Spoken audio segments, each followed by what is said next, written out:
ఆణిముత్యం. మేధస్సు పెరగటానికి బ్రహ్మీ తైలం మనిషి మేధస్సు.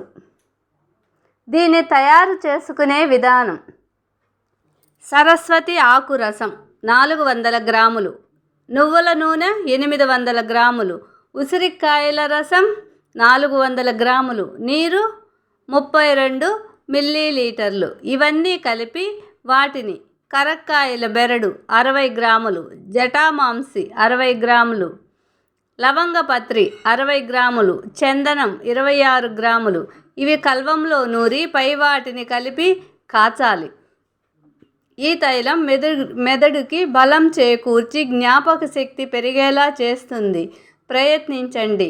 చేసుకోలేకపోతే ఆయుర్వేద ఫార్మసీ వారు తయారు చేస్తారు, అక్కడ కొనుక్కోండి. అక్షరాల ఆణిముత్యాలను షేర్ చేయండి, లైక్ చేయండి, సబ్స్క్రైబ్ చేయండి. ఈ వీడియోను లైక్ చేయండి, వేరే వారు కూడా చూస్తారు కదా.